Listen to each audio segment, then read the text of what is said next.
preparando la conversación que voy a tener con el invitado que hoy me acompaña, me di cuenta que estamos a punto de cumplir 10 años desde que nos encontramos por primera vez.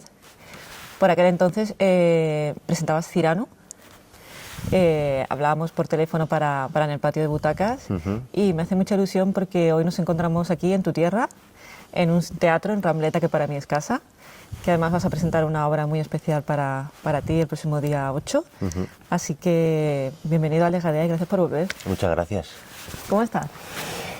Pues muy contento de estar aquí contigo en mi tierra y bueno, y presentando una cosa tan personal como tú bien dices. Sí, sí. Ahora hablaremos mucho porque además creo que es la primera obra que producís con tu compañía, con la compañía de Ana Ruiz y tuya, que es Rualanga Teatro. Rualanga Teatro, sí. ¿Cómo nace este proyecto?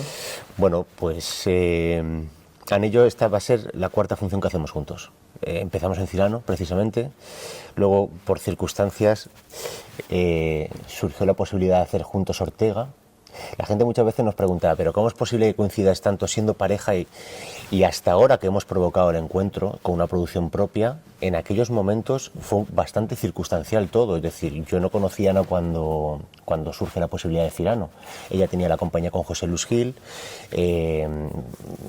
con Alberto Castrillo, hago la prueba, bueno, en fin, sale Cyrano. Años más tarde le proponen a Ana, Ernesto Caballero con Teatro Urgente le proponen hacer Ortega para abrir la temporada del Quique San Francisco, el Teatro Galileo en Madrid, y en la lectura Ana dice, oye mira, estoy leyendo el texto de la función y me viene a la cabeza Alex, es pareja mía, pero...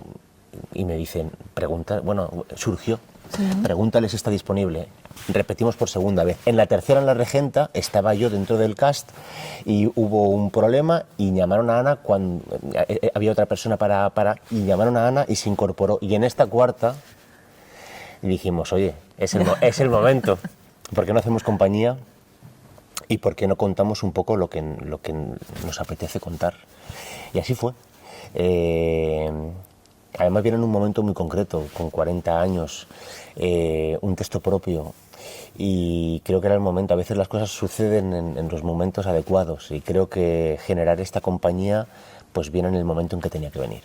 Sí, justo lo hablaba mucho con tus compañeros, lo es que sucede conviene, ¿no? Que a veces pensamos que cuando nos dicen un no o cuando no sale ese proyecto que queríamos es porque no era el momento y todo llega cuando es. Totalmente. Sí, sí. A veces uno se empeña en cosas que por lo que sea, bueno, pues acaban llevándote a un lugar o a otro, o no salen y de repente creo que llega Rualanga en un momento adecuado, en el que ya tenemos cierto bagaje los dos, en un proceso de madurez muy bueno, y yo que tampoco me había planteado nunca el tema de la escritura, nunca, no estaba muy elaborado. Era una historia que es verdad que me acompañaba desde hacía tiempo. Pues arrancar este proyecto con compañía propia, una cosa tan propia, tan personal como te decía antes, pues evidentemente hay mucho corazón en lo que estamos haciendo y imagínate, hemos estado en Alcina, ya hemos pisado la Comunidad Valenciana, pero Valencia capital, imagínate con las ganas que venimos. Qué guay, tengo muchas ganas también de veros, porque además decís una cosa que leyendo la nota a mí me ha hecho mucha ilusión, que era, no lo voy a decir literalmente, te dejo que la digas tú, que era algo así como que tu abuelo decía, porque esta obra es como un homenaje a los artistas, ¿no? que iban recorriendo las giras y montando todo, y hay una frase que me ha tocado mucho, que decías que tu abuelo decía que a pesar de que hubiesen momentos malos en aquel sitio, contexto, ¿no? En aquel contexto y todo, siempre estaban las compañías que hacían reír a las personas. Yo recuerdo perfectamente, mi abuelo es de Valdepeñas, es manchego, y me acuerdo que yo no sé si eso lo contaba porque lo vivió allí en La Mancha o lo vivió en Valencia. Creo que está extrapolable a los dos momentos. Él emigró, él fue uno de tantos manchegos que emigró en la posguerra, tratando de buscarse la vida. Valencia, con los campos y los naranjales que habían en la zona de Alcira concretamente, era bastante más próspera que las posibilidades que habían en la zona de La Mancha, donde por lo visto los años 40, 50 fueron duros. Y él sí que decía, dice, en pueblos donde había mucha necesidad, había hambre, era una España difícil, se estaba reconstruyendo de una guerra, nunca faltó una carreta de cómicos. Aparecían, no sabías muy bien de dónde venían, Sí que sabías al pueblo que iban porque te lo contaban ellos, pero de repente aparecían, sacaban una tela, la colocaban en mitad de una plaza, sacaban 4 cosas de un baúl y de repente, por momentos, te olvidabas de la penuria que estabas viviendo en tu día a día. Y se me quedó esto posiblemente me lo contó cuando yo era un adolescente y yo no tenía ni pensado ni planteado dedicarme a esto. Bueno, pero son cosas que se quedan como en la consciencia y aparecen más tarde. Y luego sí que es verdad que la historia de los cómicos a mí me ha llamado la atención desde que empecé a estudiar arte dramático. Sí. Sí, yo recuerdo que Viaje a ninguna parte, Ñaque, el texto de Sinistierra de Piojo Actores, el propio Ay Carmela, la película, alguna película que trata sobre el mismo tema, ¿no? La última que hizo Chaplin también. Es decir, son como, siempre me ha interesado ver la vida de los cómicos en épocas de gran dificultad, sobre todo. O sea, lo que cuentan de los cómicos que sucede en la trastienda, no lo que sucede muchas veces ante los focos o lo que sucede en la parte más vestida, más glamurosa del oficio, sino todo lo que hay detrás, todas las maletas que hay detrás, los sacrificios, las giras, y bueno, y en este caso contamos la historia en la España rural, contamos la historia, el contexto está situado en los años 40-50, mucho mundo rural, era un contexto muy difícil, pues tú imagínate para el mundo del espectáculo, y ahí quería poner el acento y el foco. ¿Y te ha costado esa parte, es curiosidad? Porque decíamos que la producís Ana y tú, aparte la protagonizáis también ustedes, la autoría es tuya, la dirige Ernesto Caballero. Ese momento en el que Ernesto está dirigiendo, ¿a ti te cuesta salirte de la faceta o tú estás... No, yo necesitaba despegarme. Vale. Yo además, lo de Ernesto era una cosa que era un anhelo. Vale.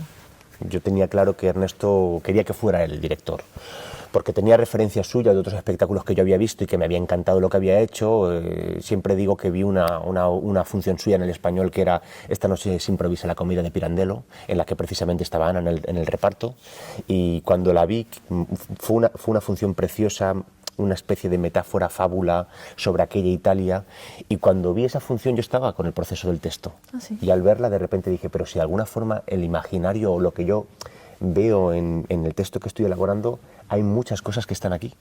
Entonces, por la sensibilidad que tiene y por la capacidad que tiene de generar atmósferas y ambientes, sabía que era él.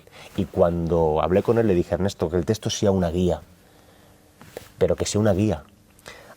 Absoluta libertad para deshacer, cambiar, romper, desestructurar. Y él ha sido muy respetuoso con él. Dice que, bueno, me decía, yo es que soy muy respetuoso con los autores y me consultaba muchas cosas, pero yo necesitaba, y ha sido muy fiel a lo que había, pero yo necesitaba despegarme. Porque si no te vuelves loco, claro. No puedes crear, no puedes ser un actor libre si estás pensando en lo que tú has escrito, si estás pensando en lo que tú estás produciendo con tu mujer, que es tu partener, no puedes. Hay un momento en que tienes que jugar y te tienes que olvidar, y así fue. Qué bueno que es parte de los intérpretes, ¿no? Jugar ahí encima. No, desde luego, y más una obra como esta que tiene mucho juego. Qué guay. Porque jugamos con lo que pasa delante, con lo que pasa detrás, jugamos, es metateatro, son cómicos que se dedican a esto, con lo cual de repente, bueno, en fin, hay mucho juego. De hecho, decías una cosa y justo estábamos hablando fuera de cámara, lo de, bueno, la programación, ¿no? Que hace poco vimos aquí de Blauberem, siempre la pronuncio mal, espero que me perdone Mencheta, pero justo hablábamos porque, y justo en relación a lo que decía tu abuelo, y es algo que yo siempre intento mantener, que es el poder transformador del teatro, ¿no?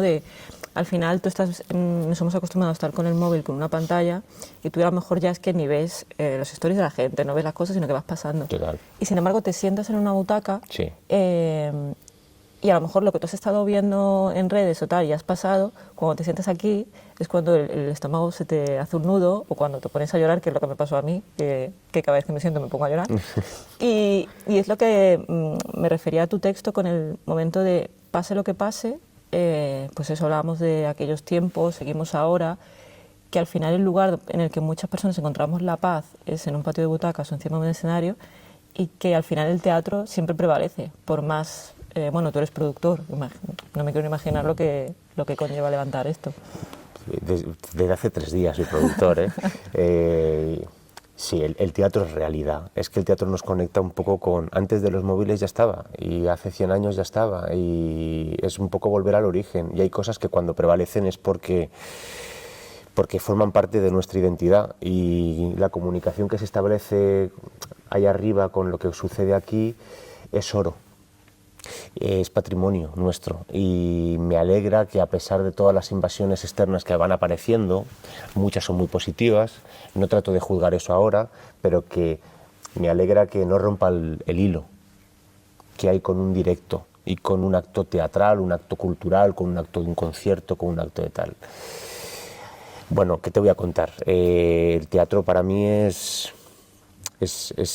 me ha salvado de alguna forma, en varias ocasiones. Me ha hecho ser un tío privilegiado porque me dedico a una pasión, me dedico a una vocación, pero luego me ha salvado en diferentes momentos, porque en un oficio como nuestro, tan incierto, en el que tienes tan poco control de lo que sucede, en lo que no está en tu mano muchas cosas de las que van sucediendo, pues evidentemente el teatro sí es una apuesta en el que de alguna manera hay algo de casa y de techo, que no sé si hasta qué punto es verdad o no es verdad, pero sí te da esa sensación, y tener esa sensación en estos tiempos creo que es una joya. O sea, el hecho de construir una compañía o generar una compañía es una especie de flotador salvavidas. No solamente por el hecho del privilegio de poder contar historias, de tener la pulsión de lo que tú quieres contar, de tener esa autonomía, de ilusionarte, sino por el hecho de decir, bueno, siempre está esto. Y eso es una maravilla. Casa. Casa. Es casa. Casa. Y cuando, por ejemplo, en unos días, repetimos que el día 8 de mayo estaréis aquí en Rambleta, Sí. luego seguirá la gira, creo que tenéis San Sebastián, Santander, Sí. en mayo, julio Sí. y agosto, Sí. pero el 8 de mayo nos vamos a ver aquí, yo estaré sentada en estas butacas, y Ana y tú estaréis ahí detrás. Yo siempre hago el ejercicio de, cuando estoy aquí, que una compañera tuya siempre me dijo, cuando tú te sientas en la butaca, Sí. ya empiezas a notar el ambiente de cómo va a estar la obra. Entonces yo ahí me pongo ya nerviosa. Cuando tú vas a estar el próximo día ahí, detrás, Sí. y ya se anuncie por aquí que quedan 3 minutos para que empiece, cerramos, ahí el estómago, el corazoncito, ¿cómo va? Pues ahí estás, sí, es una sensación que solamente te da ese momento. Es que es una mezcla, porque por momentos, y además no siempre sucede lo mismo. Hay funciones que tienen una connotación especial. La que vamos a vivir aquí el 8 de mayo para mí la va a tener, evidentemente, porque es Valencia y porque es mi tierra. La que viví en noviembre en Alcira, en mi tierra original, pues imagínate, un gran teatro en aquel momento de 800 localidades y prácticamente lleno, con tantos afectos sentados en ese patio de butacas, pues imagínate. Entonces, la que viví el viernes pasado en Ávila fue diferente. Siempre está ese cosquilleo, siempre que escuchas un murmullo en el patio de butacas, hay una sensación de que vas a hacer te vas a enfrentar a contar una historia con todo lo que eso implica. Y son unos nervios agradables. Con el paso, hay gente, claro, cada uno lo vive de una manera. Hay gente que vive nervios. Para mí hay algo placentero. Con el paso del tiempo me he hecho mis rituales y soy muy alemán en ese sentido, de voy manejando los horarios. Cuando quedan 15 hago esto, cuando quedan 10 hago esto, sí, la ropa, o sea, tengo una y me ayuda. Es como el viaje previo a empezar a contar la historia. Pero luego hay cosas que evidentemente no se controlan, que tienen que ver, pues, el lugar en el que estás y bueno, lo que te sugiere cada lugar internamente. Pues aquí el viernes seguramente estaré a flor de piel. Qué mal, pues tengo muchas ganas de vivirlo, Alex. Y te quiero dar las gracias por tu valentía, por producir esta obra y contarnos esa historia, por volver a encontrarnos y porque sigas generando mucho tiempo más, un viaje sin retorno, y que nos volvamos a encontrar. No, el placer es mío, Sara, de verdad. Que sigamos encontrándonos en estos espacios, porque creo que nos gustan mucho a los dos y nos alimentan, que es de lo que se trata. Por supuesto. Gracias, Alex. Un placer.